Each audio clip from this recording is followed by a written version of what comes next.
The Distinguished Laureate Lecture Series is an extension of the Arkansas Black Hall of Fame's many services. So tonight, we will invite you to engage us as we learn from our dynamic speaker, the incomparable Mr. John Donley. Mr. Donley will be interviewed by KATV Channel 7's own news anchor, Janae Francine. Good evening to everyone on this lecture series. Tonight, we highlight a man, an icon of change and creativity, Mr. John Donley. He helped pave the way in the television and film industry for Black people and presented Black culture to the world. Join me in watching a short film that encapsulates his life and long successful career. A cotton picker just down the road from Pine Bluff in the small farming community of Gould, Arkansas, had the unmitigated gall to dream about going to Hollywood and becoming famous. His gumption was even more surprising at a time when opportunities for African-American actors were beyond scarce. However, that didn't stop John Donley from letting his imagination guide him. After a stint in the military, he took up acting and then writing. He sold his first script to the sitcom Good Times in 1974. It was an iconic episode called Black Jesus, in which the show examined the impact of white supremacy on religion. I said it's Ned the Winer. No wonder his eyes are red like fire. Why did you pick up all people Ned the Wino for Black Jesus? Well, he passed out in the gutter, and he's the only one who holds still long enough to pose. This would launch a distinguished writing career for Donley that encompassed 4 decades of television entertainment that would keep audiences laughing everywhere. I ain't no little boy, Daddy. I'm 12 years old. You want to make 13? Credits in writing and producing include The Jeffersons, Barnaby Jones, Sanford and Son, Benson, Who's the Boss, Family Matters, and Cars. In 1982, John was awarded the NAACP Image Award for Best Sitcom for his work on Different Strokes. Tell me, what do you think of today's market? I think the price of tomatoes is too high. His film credits include Dr. Wonderful, a comedy feature written with Bill Cosby. Never satisfied unless he was exploring new frontiers, he launched his own production company in 1989. With idols such as Paul Robeson and Harry Belafonte to guide him, Donley knew no limits for his creative talents. From cotton fields to Hollywood sets, John Donley has seen it all. In tribute, Delta Cinema World trumpets a thunderous hooray for Hollywood! Hooray for Hollywood!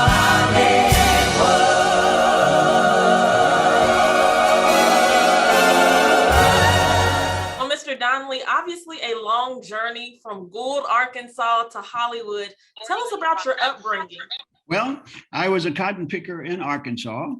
I worked daily with, besides my mother and my stepfather, who were sharecroppers. And I was there physically, but I was always dreaming of being other places. My dream at the time was to become a baseball player. So I was actually, physically, I was there sweating and groaning, but my soul was in Brooklyn playing with the Dodgers or in New York playing with Willie Mays. So when I finally finished high school, I headed straight to Chicago. I was so eager to get out, you would have thought I ran and started running. I didn't even hardly want to wait for the buses because life on the farm had been very difficult, and I always didn't like it. I never liked it. So when I got to Chicago, I finally got a tryout at Wrigley Field, where the great Ernie Banks was playing. The first thing that startled me was that so many kids were out there trying out. I thought there would be, a couple of hundred, but it seemed to me like there were 1,000. But anyway, the process was I was an outfielder, so the coach would say, okay, Donley, throw the ball to second, throw it to third, et cetera, and then you get one turn at the bat. I got a single. I said, oh my God, that's really wonderful. Of course, everybody was swinging for the fences because they were trying to hit a home run. So at the end of the tryout, the coach pulled me aside, and this big guy with chewing tobacco, he said, "So Donley, you got talent, but go home and eat and come back and see me in a couple of years." Well, that broke my heart, because I had told all of my friends I'm going to be, I'm going to be a famous baseball player and all that. But I'm the perennial dreamer. So I recovered and went out and tried for the White Sox. Basically got the same story. Now, looking for the next dream. Well, Uncle Sam interviewed and sent me to Germany. And so while there, I met a Jewish friend who had put on a production of Chekhov's The Marriage Proposal. And right there, I became interested in acting. So immediately upon getting out of the Army, I headed straight to Los Angeles and went to City College and went to UCLA studying acting. The only actor working in those days were Sidney Poitier and perhaps Harry Belafonte. So I had to eat, so I was driving a cab, washing dishes, whatever it took. But being the perennial dreamer that I am, I tried other things. I tried to become a stand-up comic. I tried to become a singer. All of these things, nothing really worked. And then I started watching television, and what really set me off in a different direction was Sanford and Son.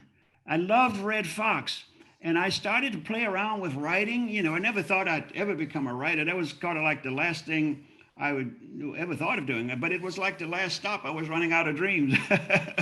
So I started writing spec scripts and sending them in. And I got encouragement right away. They would write back. They said, "Keep writing, kids. You got talent, so keep writing." And that time I had a partner, Kurt Taylor. And then we got a call from Norman Lear's office. They said, "We're getting ready to do this new show." It was the Esther Roll show at that time. It's called Good Times. So they invited us to come in and pitch. Pitch means to try to sell a story verbally. And we got lucky, or we had a good idea, and they bought Good Times. So that was the beginning of my career. And then after that, it just went from other things on up until here I am now, still the perennial dreamer and still doing things. So that was that. Right. And so your career just blossomed. And as you just mentioned, Sanford and Son and Good Times and Different Strokes, all of these legendary sitcoms that we're familiar with today. Talk to us and share the writing process that goes into creating these legendary sitcoms. Okay, well, it depends what genre you're talking about. In the sitcom genre, the characters already exist. You don't have to create the characters. You just have to find a great story to play for the characters. If you were writing a film or something like that, original, you'd have to create the characters, but the characters are already there. So the idea was to find a great story idea and process. So you start asking your mind, what would be a great story for Red Fox? What would be funny? What would be engaging? What would be uplifting and inspire the audience? So that's the process. And then you finally come up with an idea, and you pitch it to the executive producers if they like it. If you are a freelance writer, that was before I was a staff writer. So you pitch an idea, and then you write it, and they pay you, and you just feel like wonderful about it, So the early parts of my career was about, I was the glory of, and the money. But later on, I had an opportunity to meet and hear Harry Belafonte, which changed my whole perspective on writing, because he talked about it being an art, that we were artists, and we had a responsibility to the audience to uplift and inspire and unite people. So after that experience with the great Mr. Belafonte, whom I admire tremendously,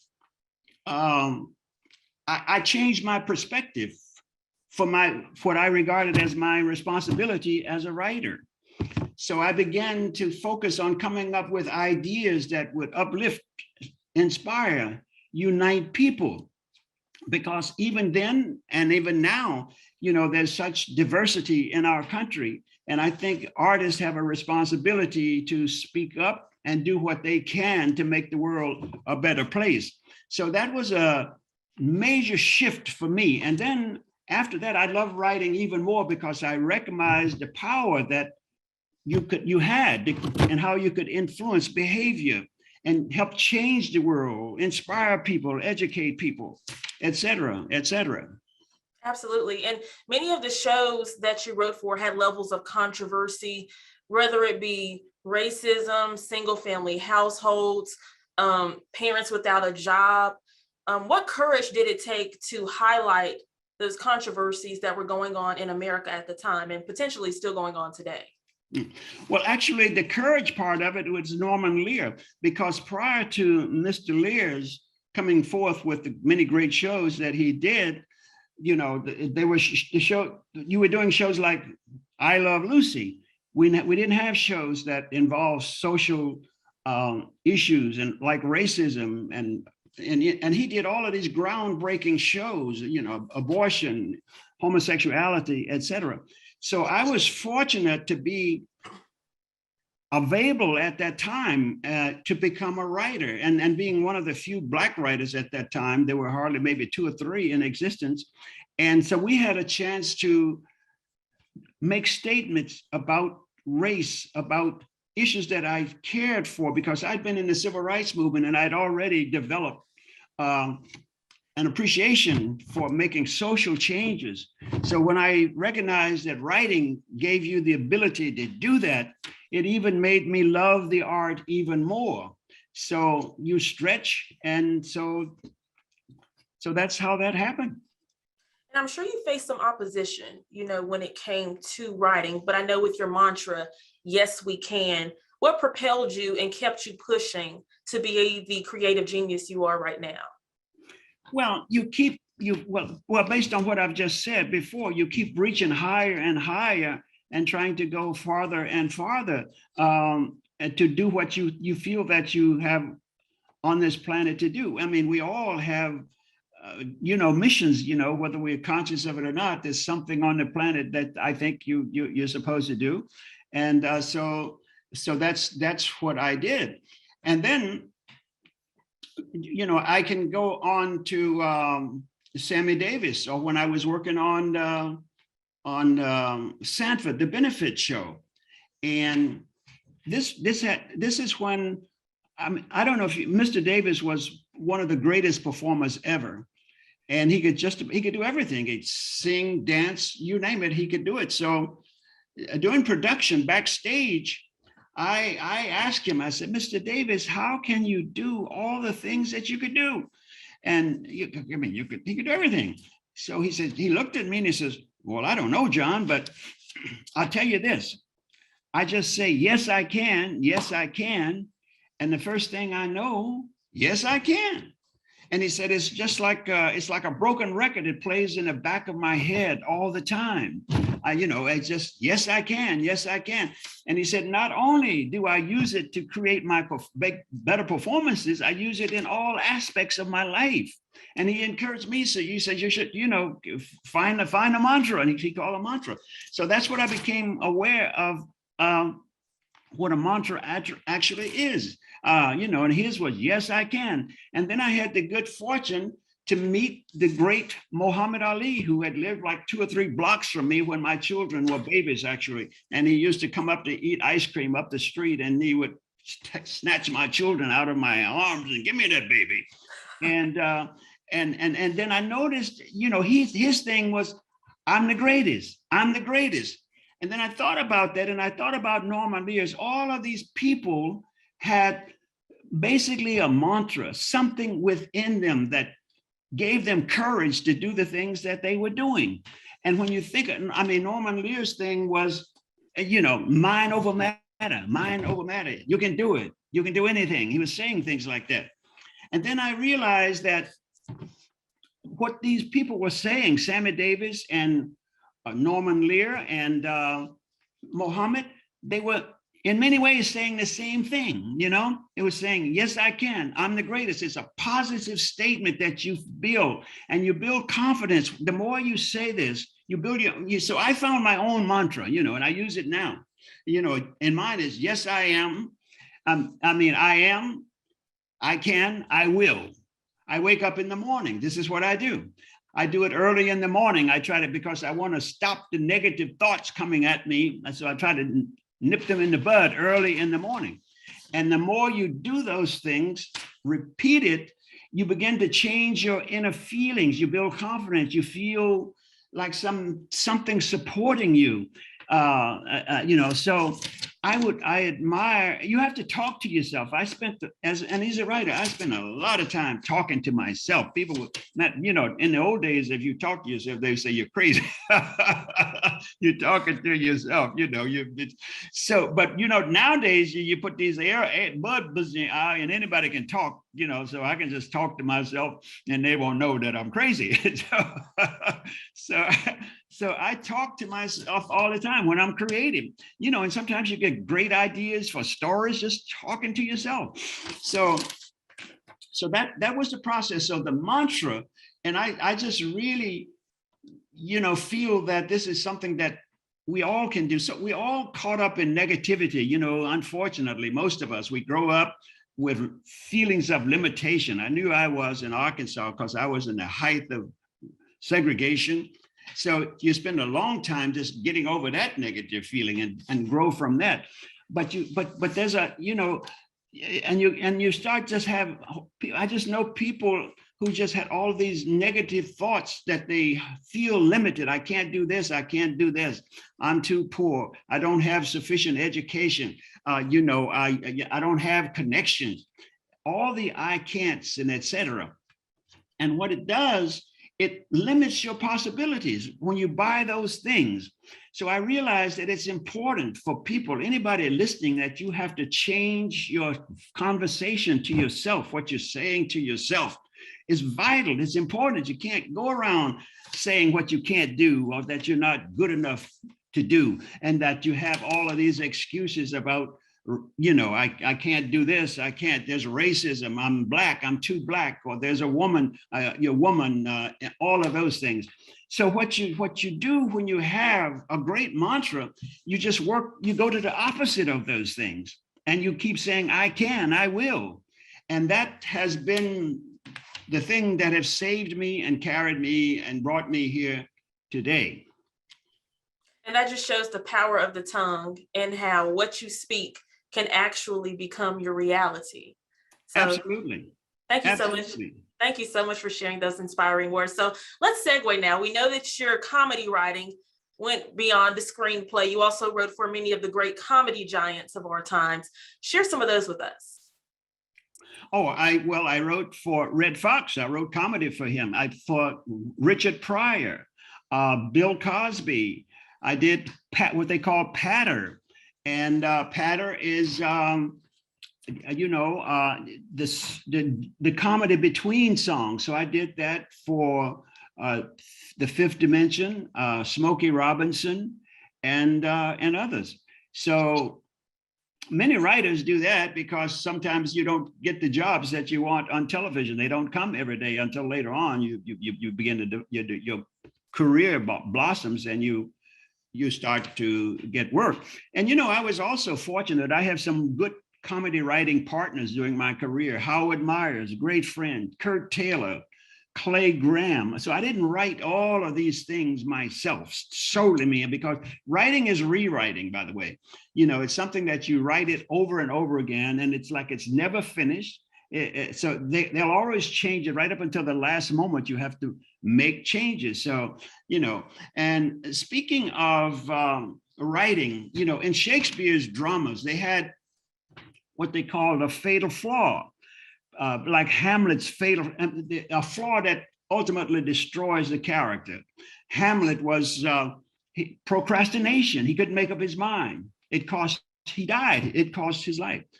Othello, jealousy destroyed him. So because his jealousy, and he trusted Iago too much, so he perished. So in real life, we have flaws that we need to examine and correct. We all have flaws, but some of them, and some people are out there right now, the reason you are not accomplishing what you would like to accomplish is because you have not addressed your flaws, you know? So I think it's important, young people, look at the flaws that you have and pinpoint them. Maybe it's laziness, or maybe it's distraction, or maybe it's dishonesty, or lying, or whatever. But find out what they are, because they are the factors that separate you from becoming successful. These are the blockers that hold you back. So once you pinpoint what it is that's stopping you from accomplishing what you were here to accomplish, then you have to work on your mantra, develop your own mantra to correct those problems and address the problems, the flaws. And you can phrase them yourself, you know, you just use your own imagination, and you go against the negative and replace it with the positive. So that's my message here, you know, and it has served me well, and I believe it will serve others well if you practice it. But I tell you, you have to keep doing it. You can't just stop it, do a little and stop. Because if I were to stop right now, stop talking to myself, I'm sure I would go backwards, you know, because you just have to keep going, you know.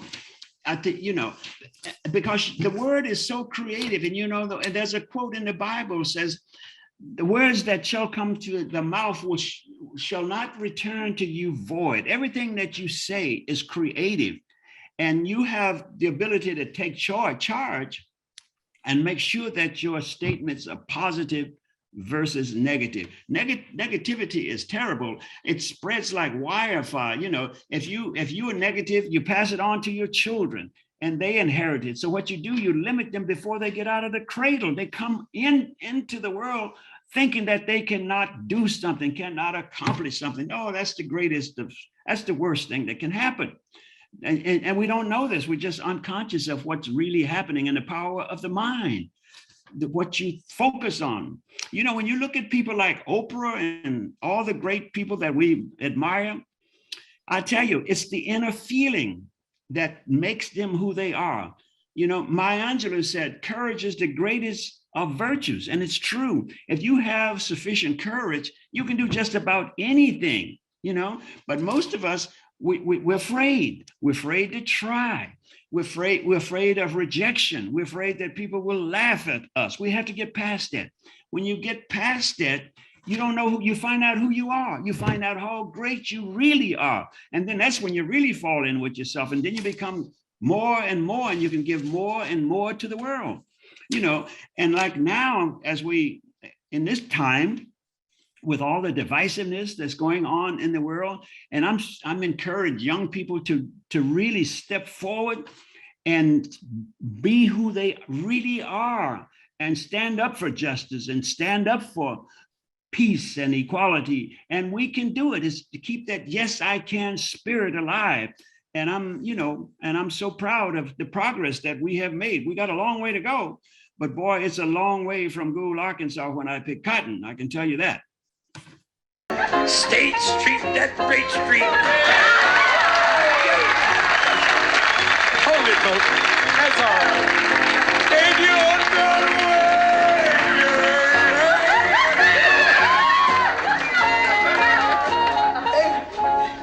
Samson, Johnson, I knew you were gonna show up. Well, you know that I wouldn't let you down for nothing in the world, and I apologize to our hostess and to all of you nice folks. I'm sorry I'm late, but my rolls broke down. That's why I got rid of mine.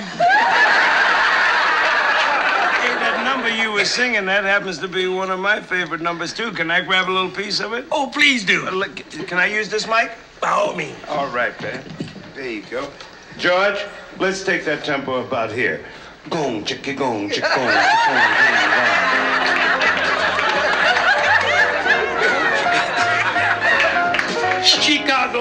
Chicago, that toddling town. Toddling town. Chicago.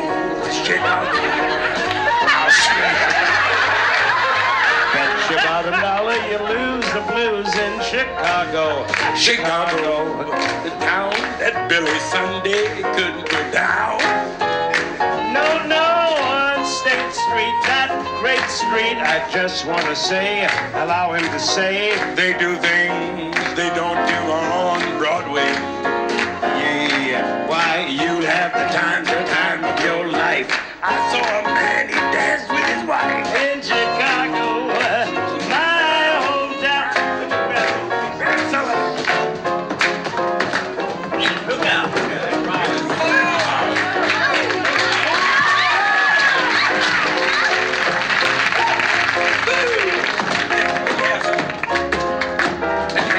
Okay, you take some.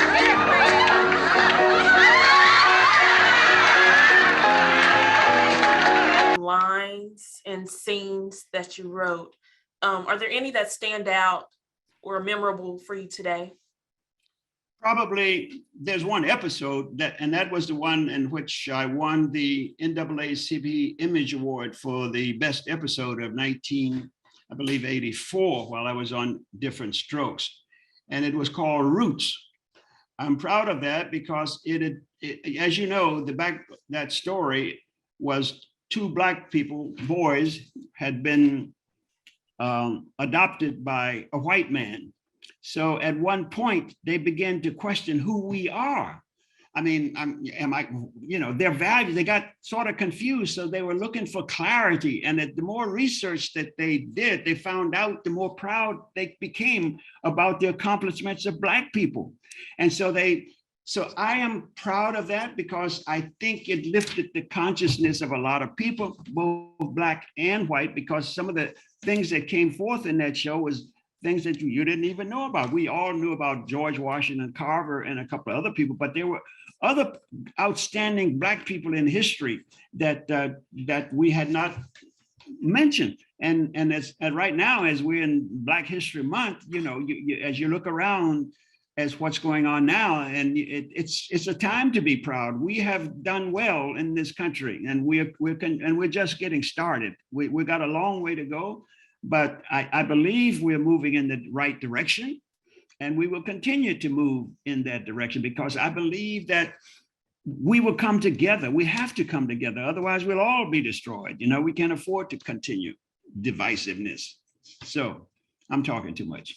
No, you're doing great. I was going to ask you, when you think about the sitcoms and the screenplays from back then and what the topics were, now we fast forward to 2022, do you think things have really changed when it comes to the plot of the Black family? I think so. Absolutely. Definitely there's obvious progress from the days when I first started writing. When I started writing, there were not even Black people on television. You'd have to call all your friends, say, "Oh, there's a Black man on TV," or something. So things have definitely changed, and the events that take place in society also move us forward. The George Floyd incident, suddenly you found unity among people that you didn't know that even supported, and things, you look at things that were terrible and that they shed light on many things like the depravity, the disparity between races or something. That was something that came out as a result of the pandemic. So that we're now, hopefully almost out of, I hope. Yes. So, and now there are just huge things to write about. And I'm very pleased to see that you see various races being represented in the media instead of just all white. Back in the day, it was everything white, So that's a good thing. Well, that leads me to my next question. What can we expect from you in the coming months and years? Because after you shared all this, people are ready for you to put something else out. Well, thank you so much. Well, I'm working on a movie right now. I'm working on a story on a sitcom. I'm working on a story about the Chambers Brothers. They were very successful singers who were sharecroppers like I had been. And they went to Los Angeles, and then they met a new challenge, the ghetto, and then they became singers, and then they were exploited by the industry because they didn't know very much, because they were naive, but they made millions of dollars and they lost a good amount of it. And so I'm working on that movie. So can't tell you every detail in it, because you'll probably some other writer will go write the script before I get it finished. And I'm working on a sitcom, and I still get offers from existing comedians who call me and say, give me a line like this, make this part funny, and they'll show me their stand-up routine, and I'll just send jokes to them, and they'll work them into the routine. So I'm working all the time, basically. And it's so awesome that you still want to put forth a project, because some screenwriters would say that there was more substance back then when it came to what was put out across screenwriting and across movies and sitcoms. Do you think that still can occur today when it comes to the storytelling? No, I think there's more substance today, because I mean, we're addressing new issues every day. We're talking about things that we never even talked about before, and there's more openness and there's more honesty now. So I think the media is we're moving forward. Also, the media might be our biggest problem too, because since it's about advertisement and ratings, so we get so much things that separate people in our country. Fox is one way, CNN another one, and we get caught in the middle of all of this, and they're just making they're making huge amount of money, and they exaggerate the truth. So people just have to keep going ahead and remember you think about the greatness of people like Martin Luther King, who were dedicated to unity and love. And so I think we have to focus on what we want to happen, rather than spending too much energy on looking at negative things that hold everybody back. I try to avoid focusing on those things. I like to think of Yes, I Can. I think of Sammy Davis Jr. and et cetera. And there's another, I don't know if I told you this, I guess I told you this story, my story about Sammy Davis Jr., because that is the person that really turned me in the direction that more profoundly than anyone else. I visited him, when he was dying, because he'd smoked cigarettes 4 packs a day and et cetera, and because we had talked earlier about, I also wrote Patter for him as well. I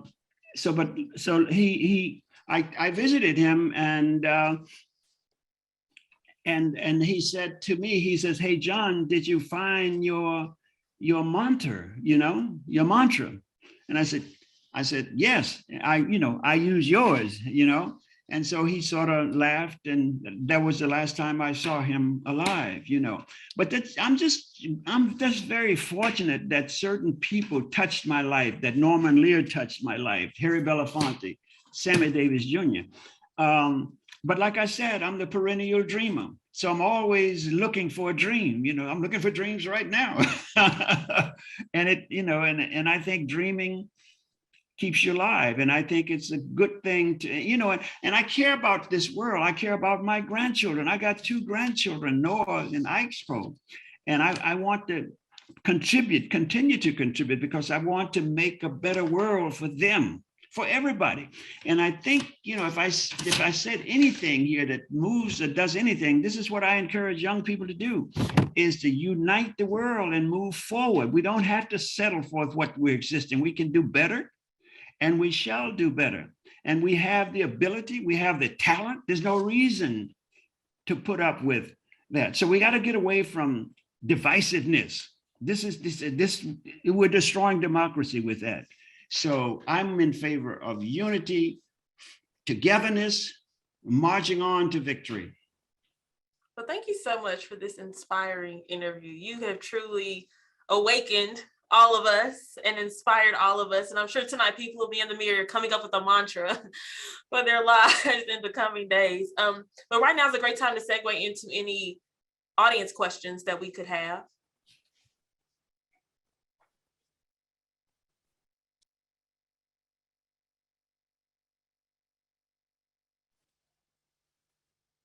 Okay, we have a lot of comments from you being inspirational. Everyone wants more from you. They want to see more of the work you're doing.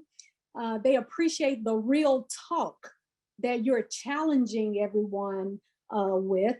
And so we have a lot of inspirational pieces. You touched hearts tonight. You have changed some minds tonight. There are a lot of self-affirmation, the positive advices that you're giving. Are there any questions? Let's see.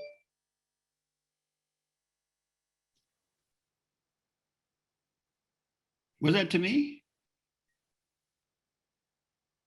I see one question asking, how important is your association? And what I get from that question, the people you align yourself with, how important is your circle? How important is it to keep people around you that pour positivity into you? Absolutely. Totally. Very important with who you associate with. You know, I try to avoid people who are constantly negative, who's always saying negative things all the time.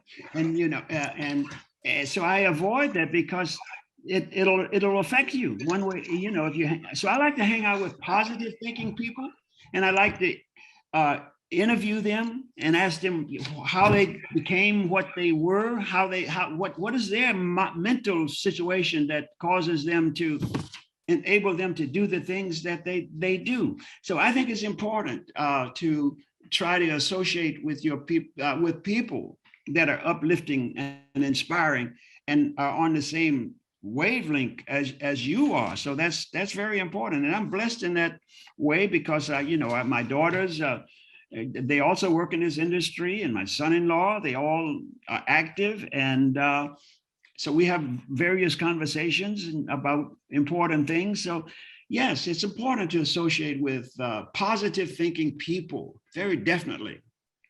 As you are, as if I talk with you, Janae and Charles, you know, there's something within you that's keeping you to do the things that you're doing. And I'm proud of all of you. And Dr. Cummins, thank you so much. Well, thank you so much. Thank you. We have another question asking, what is the state of Black Hollywood? What is the future of Black Hollywood?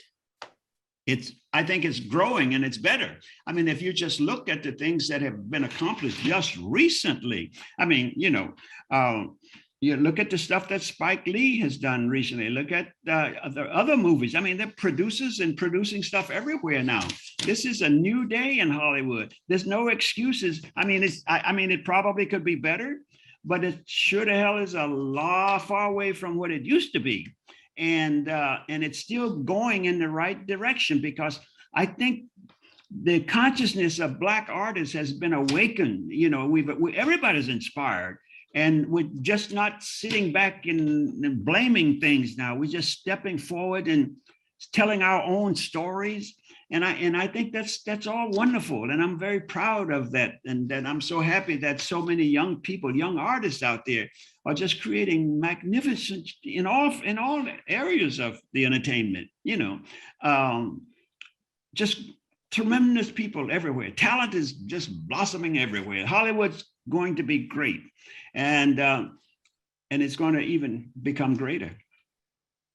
For those young ones that are watching tonight who want to follow in your footsteps, what advice could you give them to take that first step? Do it. Just do it. Get the courage to do it.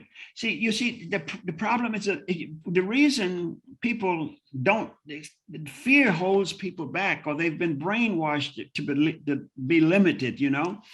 So just go do it. Find your dream and chase your dream. I'm a dream chaser, you know, I'm always chasing dreams, and all things are possible. All things are possible. And you start with the word. It's what you say to yourself. Develop a mantra. Start making positive statements saying, I can, I will. Don't say I can't do this, or I don't know how to do this. I'm not smart enough. That you lead to defeat. The world, I mean, first is the word, and the word becomes flesh. Whatever you focus on, that's what you will create. So watch your mind, watch what you think. You are the policer, you are the police. You watch what you're thinking. And when you find something that's going in the wrong direction, you make 180 degree and you reverse it to a positive mantra and keep saying it. So yes, we're all in good hands. The world is great. We're going to be magnificent. It's going to be a great country. We're going to unite. We're going to have democracy for everybody. I'm also the eternal optimist. All right. We have another question asking, any thoughts about coming back and writing about Arkansas? Would you repeat that question? Any thoughts regarding coming back and writing about Arkansas? I haven't thought of a story for Arkansas quite yet. Oh, by the way, in my hometown, Gould, they named a street after me. You can't believe it. It's actually a road. It's like 5 miles, goes out into the country all the way to the levee. So I was surprised and pleased by that. But yeah, no, I haven't thought of a story for Arkansas yet. Another question, would you be open to having your life on film? And if so, who would you want to play your character? Well, who's the most handsome person out there? Probably. Who is that? Can you give me somebody good looking? I don't. God, that's a tough question. I can't. I'm not quite sure who would. I don't know if my story is worthy of becoming a movie, but thank you for the question. Okay, next question. Are there any current television shows that you enjoy today that speak to the state of Black America?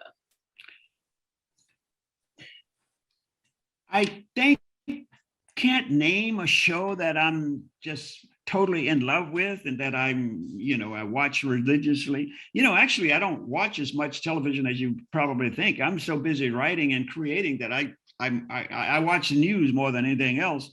Even my children, my son-in-law and my daughter, they're watching movies all night, every day, and I'm sitting in a room writing or doing something. But I don't watch as much as television. So I don't have a television show, a favorite or anything like that I would recommend. That's not odd though, because most people, whatever their career field is, they don't do it when they go home. I know a lot of people in news, they don't watch the news when they get off. But I wanted to tell you, someone said Denzel Washington should play you. If you ever have a biopic, that's who should play you. I thought of that. I have met Mr. Washington. Now he would be a lovely choice. Why not? But he would. Well, it depends what age you're going to pick up the story. If you're going to start me from the cotton field, you'd have to have a younger actor who grows old, I suppose. But there are many fine actors out there. If my story should ever become worthy of a movie, there are many actors that could play that role. Okay. Next question. Where should someone go to get a story out? I guess what's the process of getting a story out to a screenwriter? For production, to sell a story? Yes. With me? Yes. Well, if you have an agent, of course first of all, if you want to be a writer, you have to start writing something. You have to learn to write, and you learn by practicing. And you start writing spec scripts, what they call spec scripts. And you send them in to production companies and ask them to read your scripts. And that's what happened with me. So you have to write. If you are a writer, if you feel that's what you want to do, then study writing. Number one, you got to study the craft. You got to learn to master the craft. I mean, there are certain things that happen in a story, the 3-act structure, the techniques of that go back to Aristotle and the Poetics. All of this, and right now online, you can learn anything. You don't have to leave your house to learn any craft or anything. You can get a college degree from Harvard in your living room. You don't have to go anywhere. When I started writing, I had to take a bus, go down to the library and stand in line just to find out when Shakespeare was born. Now you can just touch a button and you can know just about anything. They're writing class. In fact, the questions that you're asking me, you can ask Google, and you'll get better answers than what I'm giving you right now. Any question you have, if you say how to become a writer in a particular genre, I guarantee you'll be flooded with answers. So you follow them, you invest time in it, but everything is work. Nothing comes easy. You know, writing is considered one of the most difficult of the arts. I don't want to discourage you, but it's because you start with nothing except blank pages of nothing and a pencil or typewriter, and you have to bring life to characters.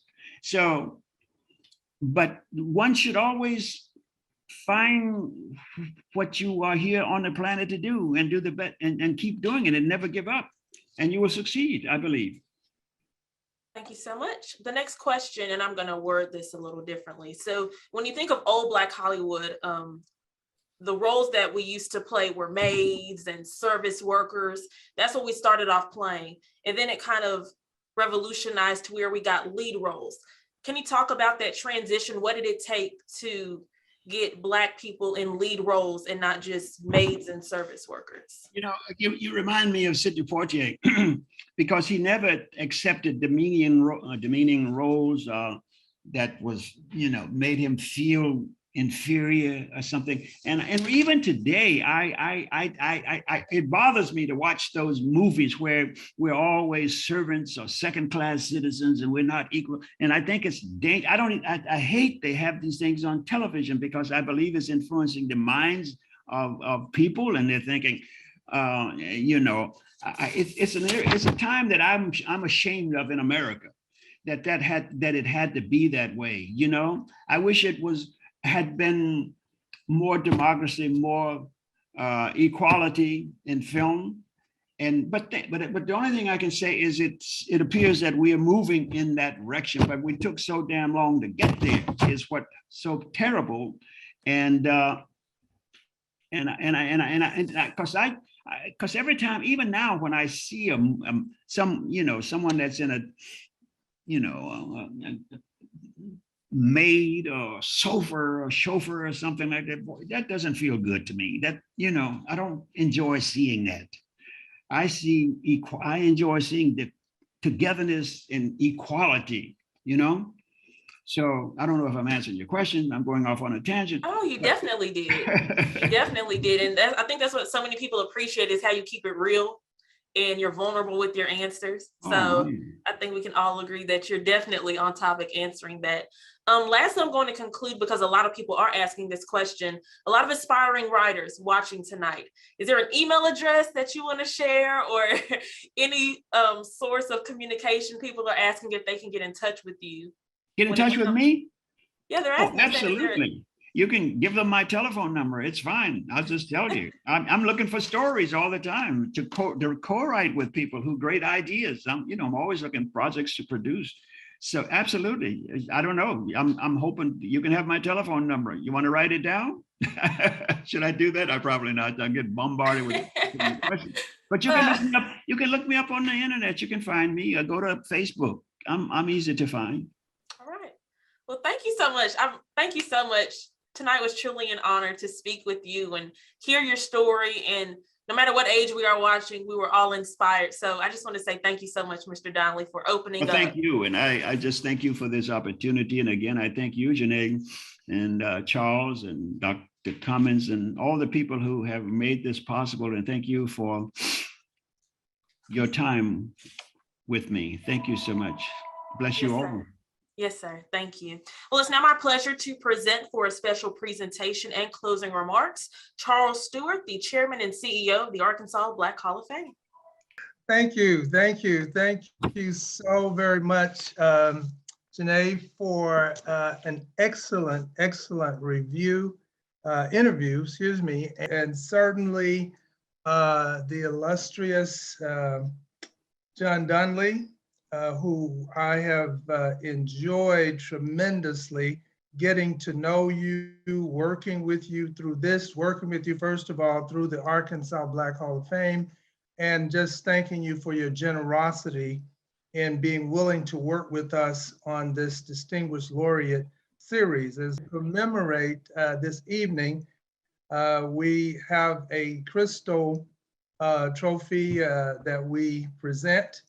And we shipped it to you, and if you would display it very quickly there. Yes, right here. I received it yesterday. Great. So You we see hope it? that, Okay, let me see. Let's see. Let me get it in the right position. I'm not sure how. there it you- is. We see Yeah? it. That's Oh, okay. great. Well, Yeah. thank you so much. I'm honored. Thank you very much. I appreciate that.